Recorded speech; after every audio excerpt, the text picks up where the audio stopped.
ನಮಸ್ಕಾರ. ನಮ್ಮ ಕರ್ಲ ವಿಶೇಷ ವಾಹಿನಿಯ ಈ ವಿಶೇಷ ಸಂಚಿಕೆಗೆ ಪ್ರೀತಿಪೂರ್ವಕ ಸ್ವಾಗತ.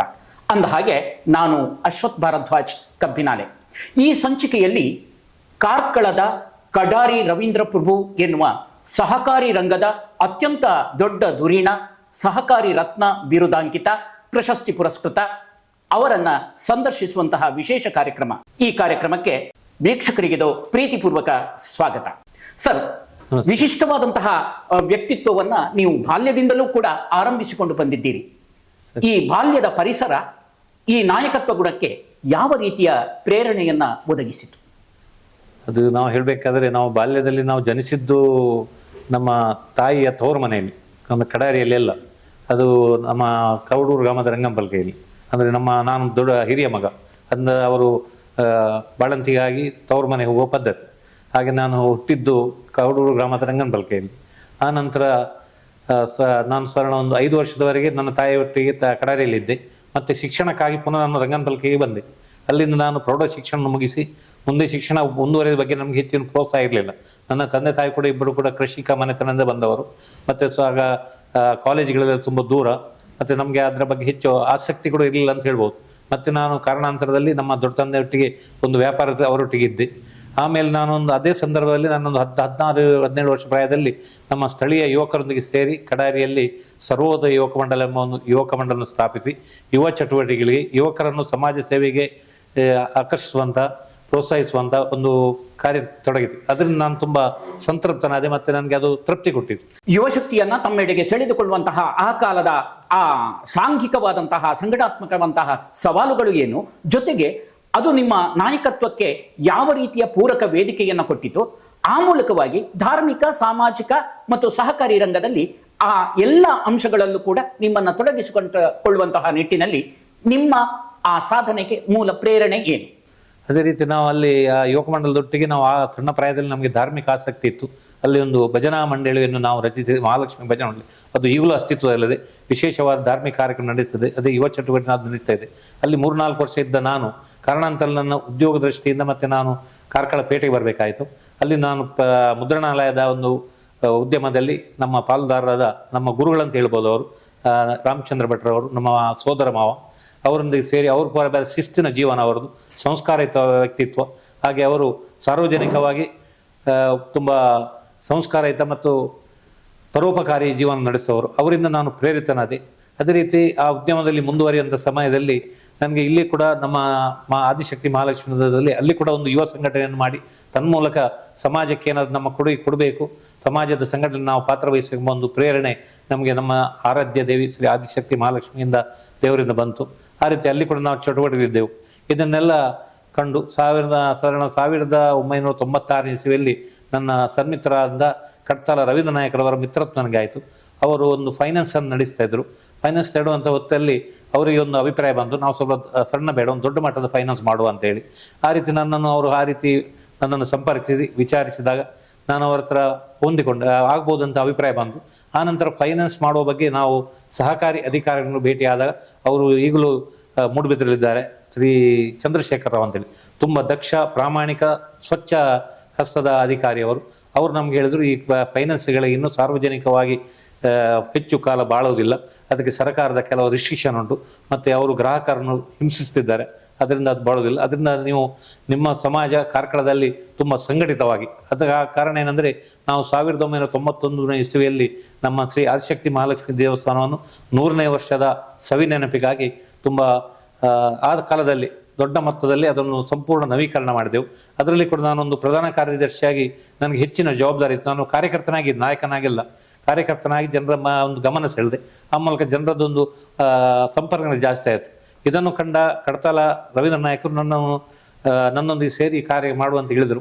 ಮತ್ತು ಚಂದ್ರಶೇಖರ್ ರಾವ್ ಅವರು ಕೊಟ್ಟ ಒಂದು ಸೂಚನೆ ನಮಗೆ ಅದು ಫಲ ನೀಡಿತು. ನಾವೊಂದು ಸಹಕಾರಿ ಸಂಸ್ಥೆಯನ್ನು ಪ್ರಾರಂಭಿಸುವ ಬಗ್ಗೆ ಸಂಕಲ್ಪಿಸಿದೆವು. ಅದೇ ರೀತಿ ಅವರು ಕೂಡ ನಮಗೆ ಮಾರ್ಗದರ್ಶನ ಮಾಡಿದರು.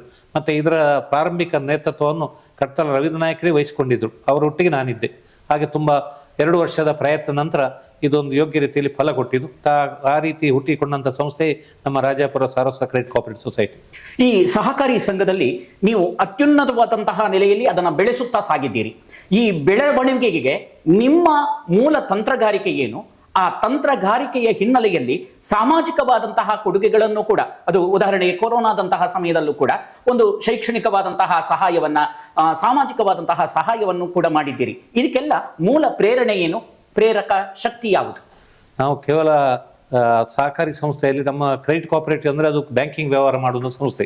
ಅಲ್ಲಿ ಖಾಲಿ ಸಾಲ ಕೊಡೋದು ಅಥವಾ ಠೇವಣಿ ಪಡೆದು ಅದು ಮಾತ್ರ ಹೆಚ್ಚಾಗಿ ಮಾಡುವಂಥದ್ದು. ಆದರೂ ನಾನು ಹಿಂದೆ ಸ್ವಲ್ಪ ಸಾಮಾಜಿಕ ಚಟುವಟಿಕೆಯಲ್ಲಿ ಮತ್ತು ಸಮಾಜ ಸೇವಾ ಚಟುವಟಿಕೆ ಇರುವುದರಿಂದಾಗಿ ಇದನ್ನು ನಾವು ಸಮಾಜಮುಖಿಯಾಗಿ ಪರಿವರ್ತಿಸಬೇಕೆಂಬ ಒಂದು ವಿಚಾರದಲ್ಲಿ ನನಗೆ ಒಂದು ನನ್ನ ಮನಸ್ಸಿಗೆ ಹೊಳೆಯಿತು. ಅದೇ ರೀತಿ 3 ವರ್ಷದ ನಂತರ ನನಗೆ ನನ್ನ ಅವಧಿಯ ನಂತರ ನನ್ನನ್ನು ನಮ್ಮ ಆಡಳಿತ ಮಂಡಳಿ ನನ್ನನ್ನೇ ಅಧ್ಯಕ್ಷರಾಗಿ ಆಯ್ಕೆ ಮಾಡಿತು. ಅದನ್ನು ನಾನು ತುಂಬ ಸವಾಲಾಗಿ ಸ್ವೀಕರಿಸಿ ಈ ಸಂಸ್ಥೆಯನ್ನು ಒಂದು ಸಹಕಾರಿ ಸಂಸ್ಥೆ ಅಲ್ಲ, ಸಮಾಜಮುಖಿಯಾದ ಚಟುವಟಿಕೆಗಳು ಬೆಳೆಸಿಕೊಡ್ಬೇಕಂತ ಹೇಳಿ ನಿರ್ಧರಿಸಿ ತನ್ಮೂಲಕ ಪ್ರೇರಿತ ಆಯಿತು. ಸುಮಾರು 10 ವರ್ಷದವರೆಗೆ ನಮಗೆ ನಮ್ಮ ಸಂಸ್ಥೆಯನ್ನು ಬೆಳೆಸುವುದು, ಅಭಿವೃದ್ಧಿಪಡಿಸುವಷ್ಟೇ ನಮಗೆ ಆಯಿತು, ಅದು ನಮ್ಮ ಪ್ರಯತ್ನ ಸಾಗಿತ್ತು. ಆದರೆ ಮುಂದಿನ ದಿನಗಳಲ್ಲಿ ಇದನ್ನು ಸಮಾಜಮುಖವಾಗಿ ಬೆಳೆಸಿದರೆ ಜನರು ಮತ್ತಷ್ಟು ನಮ್ಮಲ್ಲಿ ವ್ಯವಹಾರ ಮಾಡ್ತಾರೆ. ಅದ್ರ ಮೂಲಕ ನಾವು ಈ ಕ್ಷೇತ್ರದಲ್ಲಿ ಹೊಸ ಸಾಧನೆ ಮಾಡುವುದರಿಂದ ಒಂದು ಸಂಕಲ್ಪ ನಮ್ಮ ಬಂತು.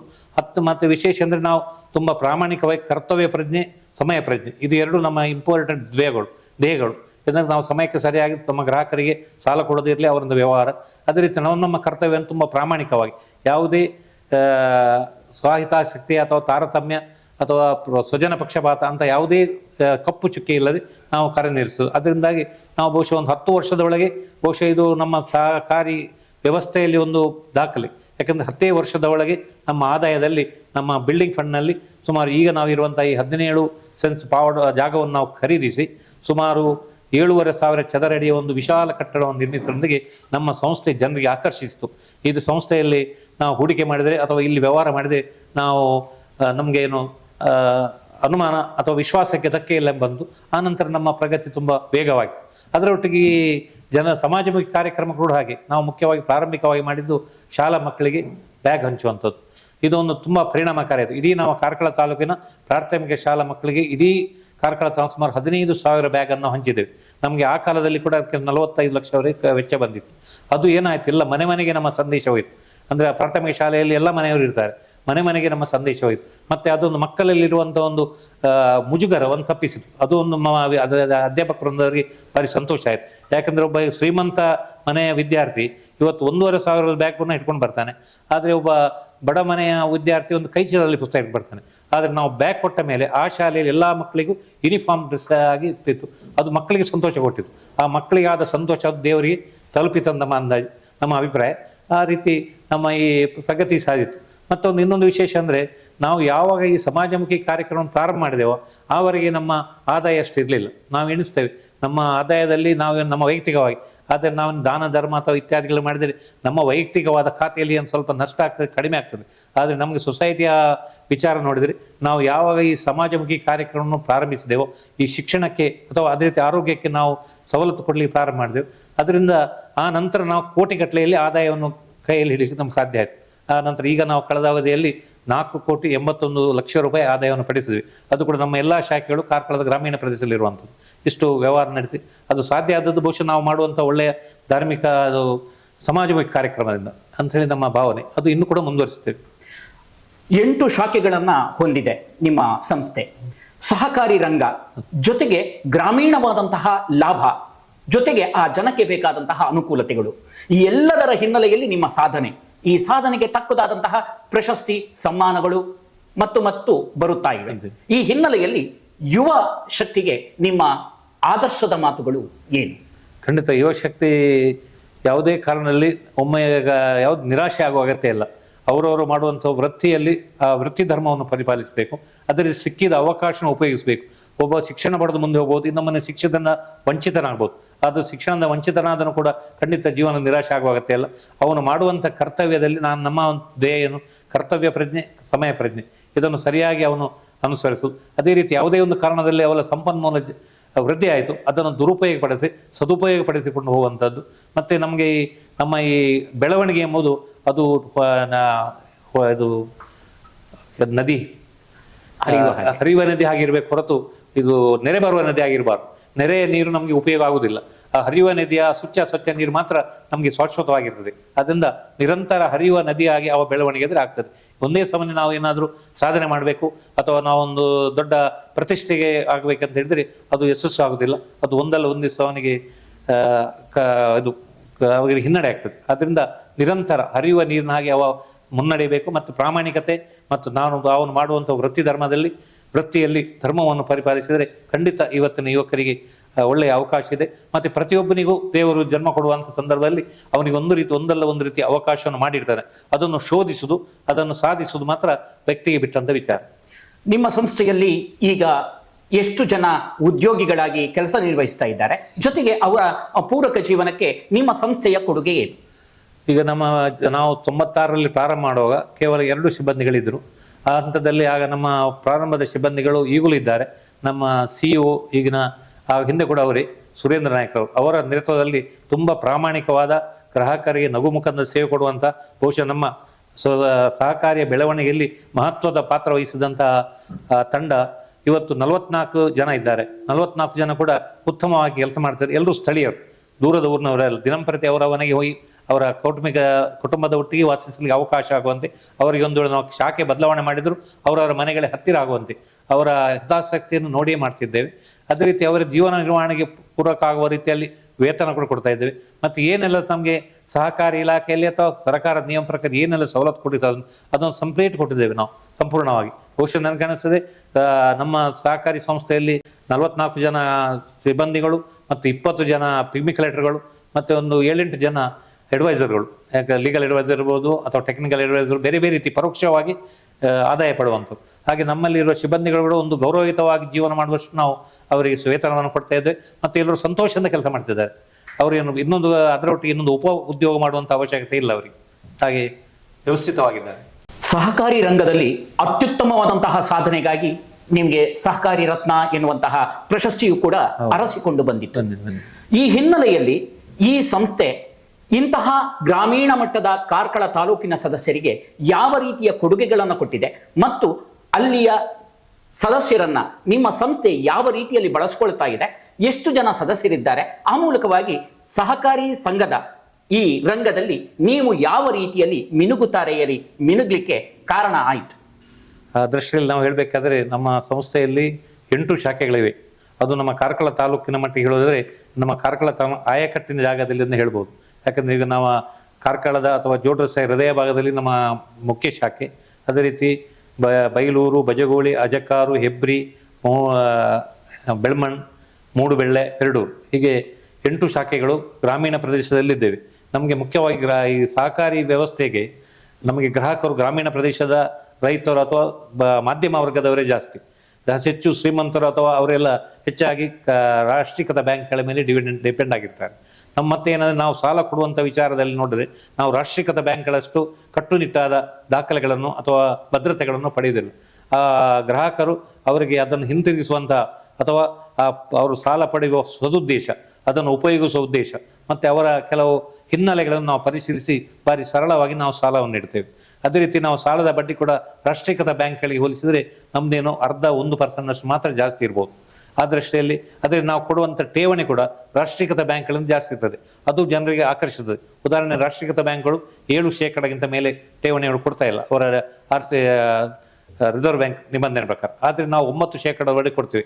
ಆ ಬಗ್ಗೆ ಅದನ್ನು ನಿಗದಿಪಡಿಸುವಂಥ ಸ್ವಾತಂತ್ರ್ಯ ನಮಗೆ ಇರುವುದರಿಂದಾಗಿ ಆ ಕಾಲಕ್ಕೆ ಪರಿಷ್ಕರಣೆ ಮಾಡಿ ಜನರಿಗೆ ಆಕರ್ಷಕವಾದಂಥ ಠೇವಣಿ ಮೇಲೆ ಬಡ್ಡಿ ಹಾಗೂ ಸರಳ ರೀತಿಯಲ್ಲಿ ಸಾಲ ಕೊಡೋದ್ರಿಂದ ಅದು ಬಹುಶಃ ಗ್ರಾಮೀಣ ಪ್ರದೇಶದಲ್ಲಿ ಈ ರಾಷ್ಟ್ರೀಕೃತ ಬ್ಯಾಂಕ್ಗಳಿಂದ ಜಾಸ್ತಿ ಆಗಿ ನಮ್ಮನ್ನು ಅವರು ಒಪ್ಕೊಳ್ತಾರೆ, ಆಕರ್ಷಿಸ್ತಾರೆ, ಬರ್ತಾರೆ, ನಮ್ಮಲ್ಲೆಲ್ಲ ವ್ಯವಹಾರ ಮಾಡ್ತಾರೆ. ಅದೇ ನಮ್ಮಲ್ಲಿ ABC ಅಂತೇಳಿ 3 ವರ್ಗದ ಸದಸ್ಯರಿದ್ದಾರೆ.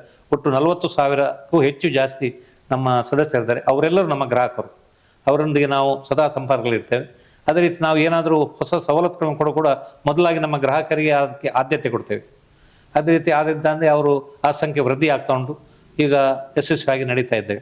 ಅದೇ ರೀತಿ ನಾವು ಈ ಕೊರೋನಾ ಸಂದರ್ಭದಲ್ಲಿ ಕೂಡ ಅತ್ಯುತ್ತಮವಾದ ಸೇವೆಯನ್ನು ಕೊಟ್ಟಿದ್ದೇವೆ. ಯಾಕಂದರೆ ಆ್ಯಕ್ಚುಲ್ ಆಗಿ ನಮ್ಮ ಬ್ಯಾಂಕಿಂಗ್ ವ್ಯವಹಾರ ಹಿನ್ನಡೆ ಇದ್ದರೂ ನಾವು ಯಾವುದೇ ರೀತಿಯ ಗ್ರಾಹಕರಿಗೆ ನಮ್ಮ ಶಾಖೆಯನ್ನು ತೆರೆಯುವುದರಲ್ಲಾಗಲಿ ಅಥವಾ ಸವಲತ್ತು ಕೊಡೋದು ಅಥವಾ ಕೆಲವು ರೀತಿಯಲ್ಲಿ ಉಚಿತ ಸಹಾಯವನ್ನು ಕೊಟ್ಟಿದ್ದೇವೆ. ಮುಖ್ಯವಾಗಿ ಅದರಲ್ಲಿ ನಮ್ಮ ಕಾರ್ಕಳದ ಸರ್ಕಾರಿ ಆಸ್ಪತ್ರೆಯಲ್ಲಿ ಆಗ ಆಕ್ಸಿಜನ್ ಸೆಂಟರ್ ಆಯಿತು.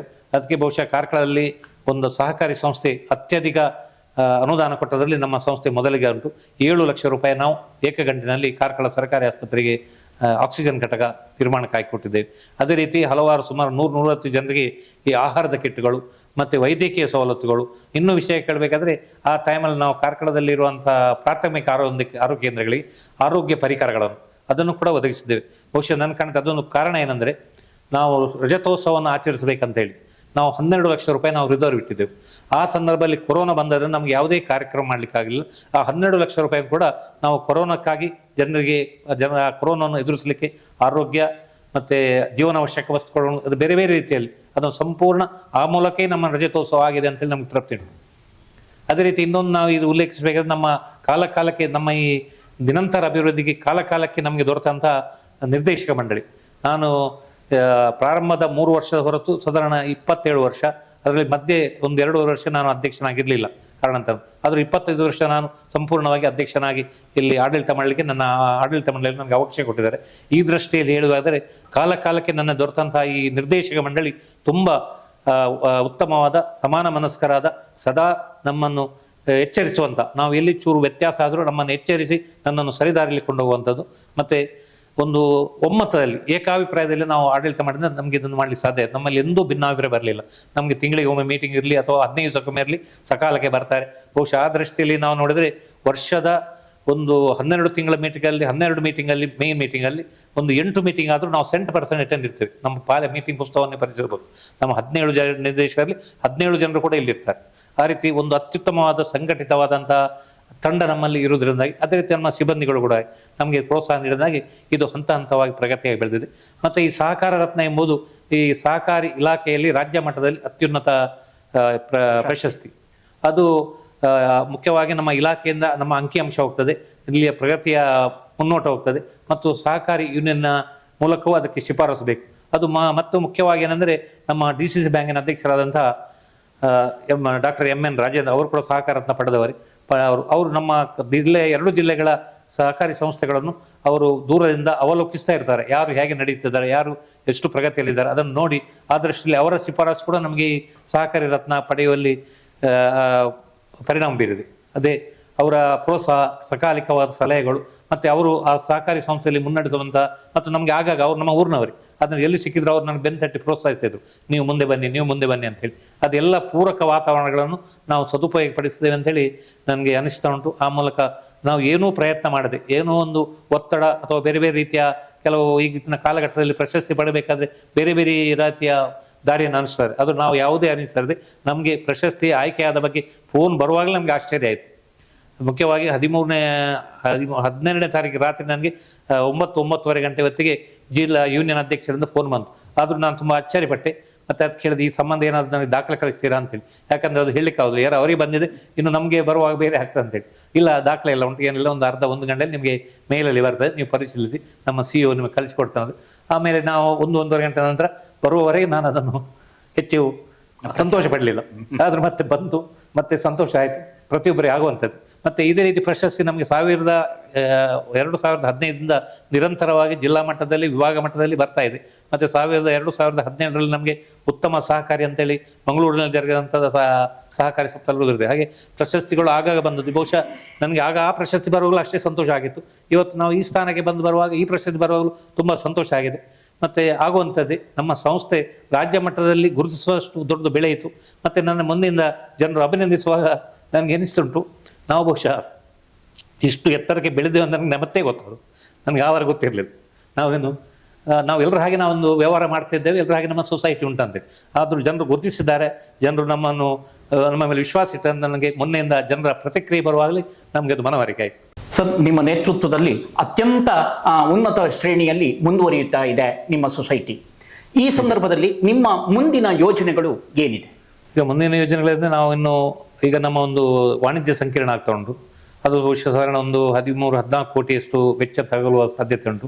ವಿಶೇಷತೆ ಅಂದರೆ ನಮ್ಮ ಕಟ್ಟಡಗಳು ನಮ್ಮ ಆಸ್ತಿಯಲ್ಲಿ ಜಾಸ್ತಿ. ಯಾಕೆಂದರೆ ನಮ್ಮ 8 ಶಾಖೆಗಳ ಪೈಕಿ ಆ 4 ಶಾಖೆಗಳಿಗೆ ಸ್ವಂತ ಕಟ್ಟಡ ಉಂಟು. ಇದು ಮುಖ್ಯ ಕಚೇರಿ ಬಿಟ್ಟರೆ ಇನ್ನೂ 3 ಶಾಖೆಗಳು ಉಂಟು.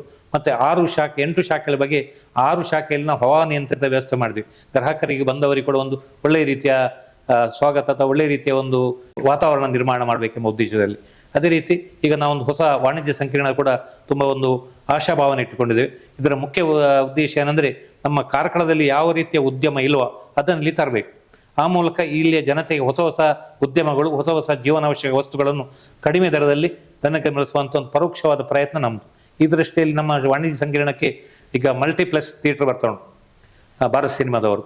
ಅದು ಈಗಾಗಲೇ ನಿಗದಿ ಆಗಿದೆ, ಬಹುಶಃ ಮುಂದಿನ ಜನವರಿಯಲ್ಲಿ ಅದು ಪ್ರಾರಂಭ ಆಗ್ತದೆ. ಅದೇ ರೀತಿ ಇನ್ನೊಂದು ದೊಡ್ಡ ಮಾಲ್, ಬಹುಶಃ ಕರ್ನಾಟಕದಲ್ಲಿ ಅತ್ಯಂತ ದೊಡ್ಡ ಮಾಲ್, ಅದು ನಮ್ಮ ಮಾತುಕತೆ ಆಗ್ತೊಂಡು ಒಪ್ಪಂದ ಹತ್ತಿರ ಬಂದಿದೆ. ಅದು ಬಂದರೆ ಬಹುಶಃ ನಮ್ಮ ವಾಣಿಜ್ಯ ಸಂಕೀರ್ಣದ 65% ಜಾಗ ಬಾಡಿಗೆ ಹೋಗ್ತದೆ. ಮತ್ತು ನಾವು ವಾಣಿಜ್ಯ ಸಂಕೀರ್ಣದಲ್ಲಿ ಅದನ್ನು ಅದು ಮಾಲೀಕತ್ವಕ್ಕೆ ನಾವು ಕೊಡುವುದಿಲ್ಲ, ನಾವು ಕಂಪ್ಲೀಟ್ ಆಗಿ ಬಾಡಿಗೆ ದೃಷ್ಟಿಯಲ್ಲಿ ಕೊಡೋದು. ನಿರಂತರವಾದ ಆದಾಯ ನಮ್ಮ ಸೊಸೈಟಿಗೆ ಸಹಕಾರಿ ಬರಬೇಕು. ಅದನ್ನು ಒಳ್ಳೆಯ ಸಮಾಜಮುಖಿ ಕಾರ್ಯಕ್ರಮಗಳಿಗೆ ಒಳ್ಳೆಯ ಕಾರ್ಯಕ್ರಮ ವಿನಿಯೋಗಿಸಬೇಕು. ನಾವು ಒಮ್ಮೆ ಮಾರಿಬಿಟ್ರೆ ನಮ್ಮಲ್ಲೊಂದು ಹಣ ಆಗ್ಬೋದು ಹೊರತು ಅದನ್ನು ಸಮಾಜಕ್ಕೆ ಏನಾದನ್ನು ದೊರೆಯುವುದಿಲ್ಲ. ಅದೊಂದು ಸದುದ್ದೇಶ ನಮ್ಮ ಹತ್ರ ಉಂಟು. ಅದೇ ರೀತಿ ನಮ್ಮ ನೌಕರರಿಗೆ ಕೂಡ ಬಹುಶಃ ನಮ್ಮ ಖಾಸಗಿ ಕ್ಷೇತ್ರದಲ್ಲಿ ಇರುವಂಥ ಅಥವಾ ಸಹಕಾರಿ ಕ್ಷೇತ್ರದಲ್ಲಿ ಇರುವಂಥ ನೌಕರಿಗೆ ಯಾವುದು ನಿವೃತ್ತಿ ವೇತನ ಇಲ್ಲ. ಆದರೂ ನಾವು ಅದನ್ನು ಕೆಲವು ಸೊಸೈಟಿಗಳು ಪ್ರಾರಂಭ ಮಾಡಿದ್ವಿ ಬೆರಳಿಕೆಷ್ಟು. ಆದರಷ್ಟೇ ನಾವು ಕೂಡ ಅದನ್ನು ಒಂದು 2-3 ವರ್ಷ ನಂತರ, ಯಾಕಂದರೆ ನಮ್ಮ ಕಟ್ಟಡ ನಿರ್ಮಾಣ ಕಂಪ್ಲೀಟ್ ಆಗಿ ಅದರಿಂದ ಆದಾಯ ಬರಬೇಕು, ಬೇರೆ ಬೇರೆ ಆದಾಯವನ್ನು ಕ್ರೋಢೀಕರಿಸಿ ನಮ್ಮಲ್ಲಿ ಕೆಲಸ ಮಾಡುವ ಸಿಬ್ಬಂದಿಗಳು ನಿವೃತ್ತಿ ಆದ ಮೇಲೆ ಅವರಿಗೆ ಸಾಂಕೇತಿಕವಾಗಿ ಆದರೂ ನಿವೃತ್ತಿ ವೇತನ ಕೊಡಬೇಕು. ಯಾಕಂದರೆ ಅವರ 30-35 ವರ್ಷ ಕಂಪ್ಲೀಟ್ ಅವರು ಸಂಪೂರ್ಣ ಇಲ್ಲಿ ಸವಿಸಿರ್ತಾರೆ, ಸೊಸೈಟಿಯನ್ನು ಈ ಉನ್ನತ ಮಟ್ಟಿಗೆ ತಲುಪಿಸಿದ್ದಾರೆ. ಅದರಿಂದ ಅವರ ನಿವೃತ್ತಿ ಜೀವನದಲ್ಲಿ ಕೂಡ ನಮ್ಮದು ಸಾಂಕೇತಿಕ ವೃದ್ಧಾಪ್ಯ ಅದು ನಿವೃತ್ತಿ ವೇತನ ಅವರಿಗೆ ಕೊಡುವಂಥ ಒಂದು ಸಂಕಲ್ಪನೆ ಈಡೇರ್ತದೆ ಅಂತ ಹೇಳುವುದಿಲ್ಲ. ಆದರೂ ನಾವು ಮುಂದೆ ಸಂಪನ್ಮೂಲ ಜಾಸ್ತಿ ಕ್ರೋಢೀಕರಣ ಆದರೆ ಅದಕ್ಕಾಗಿ ಒಂದು ನಿಧಿಯನ್ನು ಕ್ರೋಢೀಕರಿಸಿ ಅದರ ಬಡ್ಡಿಯಿಂದ ಅವರಿಗೆ ನೀಡುವುದಂತೇಳಿ ಒಂದು ಒಳ್ಳೆಯ ಸಂಕಲ್ಪ ವಿಚಾರ ನಮ್ಮಲ್ಲಿ ಉಂಟು. ಅದೇ ರೀತಿ ನಾವು ಶಾಖೆಗಳು ಮಾಡಿದಾಗ ನಮಗೆ ಇದು ಏನು ನೌಕರರು ಅಥವಾ ಉದ್ಯೋಗ ಸೃಷ್ಟಿ ಆಗ್ತದೆ, ಅಥವಾ ಆ ಪ್ರದೇಶದಲ್ಲಿ ಒಂದು ಆರ್ಥಿಕ ಚೈತನ್ಯ ನೀಡೋದು ಕೆಲಸ ಆಗ್ತದೆ. ಮಾತ್ರ ನಮ್ಮ ಸಮಾಜವಾಗಿ ಕಾರ್ಯಕ್ರಮ ಅಲ್ಲಿ ಕೂಡ ವಿಸ್ತಾರ ಆಗ್ತದೆ. ಹಾಗೆ ಅದರ ಮೂಲಕ ಬೇರೆ ಬೇರೆ ರೀತಿಯಲ್ಲಿ ನಾವು ಸಮಾಜವನ್ನು ಸ್ಪಂದಿಸುವಂಥ ಗ್ರಾಮೀಣ ಪ್ರದೇಶ ಆರ್ಥಿಕ ಚೈತನ್ಯ ನೀಡುವಂಥ ಕೆಲಸ ತನ್ನ ಮೂಲಕ ಆಗ್ತದೆ. ಇದು ಮಾಡಲಿಕ್ಕೆ ಸಾಧ್ಯ ಉಂಟು. ಇದು ಸಹಕಾರಿ ವ್ಯವಸ್ಥೆಯಲ್ಲಿ ಮಾತ್ರ ಅಂತ ನಾನು ಹೇಳ್ತೇನೆ. ಒಂದು ನಾವು ವಿಚಾರ ಮಾಡ್ಬೋದು, ಈ ಸಹಕಾರಿ ವ್ಯವಸ್ಥೆಗೂ ಬೇರೆ ಸಂಸ್ಥೆಗೂ ಇರುವಂಥ ಒಂದು ವ್ಯತ್ಯಾಸ. ಯಾಕೆಂದ್ರೆ ನಾವು ಬೇರೆ ಒಂದು ನಮ್ಮ ಸರ್ಕಾರದ ಲೆಕ್ಕದಲ್ಲಿ ಅಥವಾ ಸಹಕಾರಿ ಇಲಾಖೆ ಲೆಕ್ಕದಲ್ಲಿ ನಮ್ಮದೊಂದು ಸಂಘ 40,000 ಜನರು ಒಟ್ಟು ಕೂಡಿ ಚಟುವಟಿಕೆ ಮಾಡುವಂಥ ಸಂಘ. ಆದರೆ ಬೇರೆ ಸಂಘಗಳಿಗೆ ನಾವು ಹೋಲಿಸಿದರೆ ಆ ಸಂಘಗಳು ಪ್ರತಿ ವರ್ಷವೂ ದೇಣಿಗೆ ಪಡಿಬೇಕು, ಪ್ರತಿ ವರ್ಷವೂ ಅದನ್ನು ವೆಚ್ಚ ಮಾಡಬೇಕು, ಆ ರೀತಿ. ಆದರೆ ನಮ್ಮ ಸಹಕಾರಿ ವ್ಯವಸ್ಥೆಯಲ್ಲಿ ಪ್ರತಿ ವರ್ಷ ಯಾವ ಸದಸ್ಯರು ದೇಣಿಗೆ ಇಲ್ಲ, ಅವರು ಕೊಡುವಂಥದ್ದು ಪಾಲು ಬಂಡವಾಳ. ಅದಕ್ಕೆ ಸರಿಯಾಗಿ ಸಂಸ್ಥೆಯ ಆದಾಯದಲ್ಲಿ ಅವರಿಗೆ ಪಾಲು ಬಂಡವಾಳದಲ್ಲಿ ಡಿವಿಡೆಂಡ್ ಕೊಡ್ತೇವೆ, ಪಾಲು ಮುನಾಫೆ ಅಂತೇಳಿ. ಅದು ಕೂಡ ನಾವು ನಮ್ಮದೊಂದು ರೇಷು ಲೆಕ್ಕಾಚಾರ ಉಂಟು. ನಮಗೆ ಗರಿಷ್ಠ 25% ಕೊಡ್ಬೋದು, ಅದರ ಮೇಲೆ ಕೊಡಲಿಕ್ಕಿಲ್ಲ. ಆದರೂ ನಾವು ಏನು ಮಾಡ್ತಿದ್ದೇವೆ ಅಂತೇಳಿ 25%ದಷ್ಟು ಖಾಲಿ ಬೆರಳಿನಿಕೆ ಸೊಸೈಟಿ ಮಾತ್ರ ಕೊಡ್ತೇವೆ. ಒಂದು ಕೆಲವು ವರ್ಷದ ಹಿಂದೆ ನಾವು ಕೂಡ 25% ಕೊಟ್ಟಿದ್ದೇವೆ. ಆದರೆ ನಾವು ಈಗ ಅದಕ್ಕೊಂದು ವ್ಯವಸ್ಥೆ ಮಾಡಿಕೊಂಡಿದ್ದೇವೆ. ನಿರಕ್ಕು ಠೇವಣಿಗೆ ಎಷ್ಟು ಬಡ್ಡಿ ಉಂಟ ಅದರ ದುಪ್ಪಟ್ಟು. ಈಗ ನಿರಕ್ಕು ಠೇವಣಿಗೆ 9% ಇದ್ದರೆ ಷೇರುದಾರರಿಗೆ 18% ಆ ಒಂದು ಲೆಕ್ಕಾಚಾರದಲ್ಲಿ ಕೊಡ್ತೇವೆ. ಅದು ಕೂಡ ಒಂದು ರೀತಿಯ ಅವರಿಗೆ ಆದಾಯ. ಅದು ನಮ್ಮ ಸದಸ್ಯರಿಗೆ ಆ ರೀತಿ ಆದಾಯ ಬರ್ತದೆ. ಅದೇ ರೀತಿ ಇಲ್ಲಿ ಕೆಲಸ ಮಾಡೋ ನೌಕರಿಗೆ ಸಂಬಳ ಬರ್ತದೆ, ಅವರಿಗೆ ಗ್ರ್ಯಾಜ್ಯುಟಿಯ ಅಥವಾ ಇದು ಲೀವ್ ಎನ್ಕನ್ಸೆಂಟ್ ಎಲ್ಲ ವ್ಯವಸ್ಥೆಗಳು ಉಂಟು. ಅದೇ ರೀತಿ ಠೇವಣಿ ಇದ್ದವರಿಗೆ ಬಡ್ಡಿ ಕೊಡ್ತೇವೆ. ಅದೇ ರೀತಿ ಸಾಲ ಪಡೆದವರು ಕೂಡ ನಮಗೆ ಬಡ್ಡಿ ಕೊಡ್ತಾರೆ. ಆ ರೀತಿ ಒಂದು ಒಳ್ಳೆಯ ಮತ್ತು ಪದೇ ನಾವು ದೇಣಿ ಕೊಡುವಂಥ ಉದಾಹರಣೆ, ನಾವು ಇಷ್ಟು ಕಟ್ಟಡಗಳು ಮಾಡಿದ್ದೇವೆ. ಈಗ ಬಹುಶಃ ನಮ್ಮ ಬ್ಯಾಲೆನ್ಸ್ ಶೀಟಲ್ಲಿ ಸುಮಾರು 20 ಕೋಟಿ ರೂಪಾಯಿದ ಕಟ್ಟಡ ಉಂಟು. ಆದರೆ ಮಾರುಕಟ್ಟೆ ದರದಲ್ಲಿ 40 ಕೋಟಿ ಮೇಲ್ಪಟ್ಟದ್ದು. ಬ್ಯಾಲೆನ್ಸ್ ಶೀಟಲ್ಲಿ ನಾವು ಹೆಚ್ಚು ಪ್ರತಿಶತ ಅಷ್ಟೇ ಉಂಟು, ಆದರೆ ಮಾರುಕಟ್ಟೆ ಜಾಸ್ತಿ ಆಗೋದು. ಅದೆಲ್ಲ ನಮ್ಮದು ಸಂಪೂರ್ಣವಾಗಿ ನಮ್ಮ ಲಾಭಾಂಶದಲ್ಲಿ ವಿಂಗಡಿಸಿದಿಂದ ಬಂದಿದೆ. ಎಲ್ಲಿ ಒಂದು ಪೈಸೆ ನಾನು ಕೂಡ ಕೊಡಲಿಲ್ಲ, ಅಧ್ಯಕ್ಷನಾಗಿ ನಾನು ಕೂಡ ಯಾವುದೇ ರೀತಿಯ ಡೊನೇಷನ್ ಕೊಡೋ ಪ್ರಸಂಗ ಇಲ್ಲ. ನಾವು ಕೆಲಸ ಮಾತ್ರ ಪ್ರಾಮಾಣಿಕವಾಗಿ ಇಲ್ಲಿಂದ ಯಾವುದೇ ಒಂದು ಪೈಸೆಯ ಲಾಭಾಂಶ ಅಥವಾ ಸಂಭಾವನೆ ಗೌರವಧನ ಏನು ಪಡೆಯದೆ ನಾನು ಮಾಡಿದ್ದೇನೆ. ನಮ್ಮ ಸಿಬ್ಬಂದಿಗಳು ಮಾಡಿದ್ದಾರೆ, ಇದು ನಮ್ಮ ಸಿಬ್ಬಂದಿ ನಿರ್ದೇಶಕರು ಅವರು ಕೂಡ ತುಂಬ ತ್ಯಾಗಜೀವಿಗಳು ಹಾಗೆ ಮಾಡಿದ್ದಾರೆ. ಅದರಿಂದಾಗಿ ಇದು ಬೆಳೀಲಿಕ್ಕೆ ಸಾಧ್ಯ ಆಗಿದೆ. ಇವತ್ತು ಇಷ್ಟೊತ್ತು ನಮ್ಮನ್ನು ಮಾತನಾಡಿಸಿ ನನ್ನ ಬಗ್ಗೆ ಪರಿಚಯ ಹಾಗೂ ಆ ಸಹಕಾರ ರತ್ನದ ಮಹತ್ವವನ್ನು ನಿಮ್ಮ ಶ್ರೋತೃಗಳಿಗೆ ತಿಳಿಸುವ ಒಂದು ಪ್ರಯತ್ನ ನೀವು ಮಾಡಿದ್ದೀರಿ. ತುಂಬ ಸಂತೋಷ ಆಯಿತು. ಮತ್ತು ನಮ್ಮ ಈ ಬೆಳವಣಿಗೆಯಲ್ಲಿ ನಮಗೆ ಪತ್ರಿಕಾ ರಂಗ ಮತ್ತು ಮಾಧ್ಯಮ ರಂಗ, ಪತ್ರಿಕಾ ಮಾಧ್ಯಮ ಮತ್ತು ಈ ದೃಶ್ಯ ಮಾಧ್ಯಮದವರ ಕೊಡುಗೆ ಭಾರಿ ದೊಡ್ಡದುಂಟು. ಅದರಲ್ಲಿ ನಮ್ಮ ಕಾರ್ಲ ಸಂಸ್ಥೆ ನಮ್ಮ ಕಾರ್ಕಳ ಹೆಸರಲ್ಲಿದ್ದು ನಮಗೆ ತುಂಬ ಸಂತೋಷ ಕೊಡ್ತದೆ. ಮತ್ತು ನಮ್ಮ ಎಲ್ಲ ಕಾರ್ಯಕ್ರಮಗಳಿಗೆ ಕೂಡ ಪ್ರೋತ್ಸಾಹ ನೀಡಿದ ಸಂಸ್ಥೆ. ನೀವು ಇವತ್ತು ಬಂದು ನನ್ನ ಒಂದು ಅನುಭವಗಳನ್ನು ನೀವು ಹಂಚಿಕೊಂಡದ್ದು ತುಂಬ ಸಂತೋಷ ಬಂದಿದೆ. ಹೀಗೆ ನಿಮ್ಮ ಈ ಸಂಸ್ಥೆಯಲ್ಲಿ ದುಡಿಯುವಂಥ ಎಲ್ಲ ಸಿಬ್ಬಂದಿ ವರ್ಗದವರಿಗೂ ಹಾಗೂ ಶ್ರೋತೃಗಳಿಗೂ ಎಲ್ಲರಿಗೂ ನಾನು ವಂದಿಸುತ್ತಾ ಕೃತಜ್ಞತೆ ಸಲ್ಲಿಸ್ತೇನೆ. ವೀಕ್ಷಕರೇ, ಇದು ಈ ಸಂಚಿಕೆಯ ವಿಶೇಷ. ಇನ್ನಷ್ಟು ವಿಶೇಷ ವ್ಯಕ್ತಿಗಳ ಜೊತೆಯಲ್ಲಿ ವಿಶೇಷ ವಿಚಾರಗಳ ಜೊತೆಯಲ್ಲಿ ನಿಮ್ಮ ಮುಂದೆ ಬರ್ತೇವೆ. ಅಲ್ಲಿವರೆಗೆ ಪ್ರೀತಿಯ ನಮಸ್ಕಾರ. ನೋಡ್ತಾ ಇರಿ ನಮ್ಮ ಕಾರ್ಲ ದೃಶ್ಯವಾಹಿನಿ. ನಮಸ್ಕಾರ.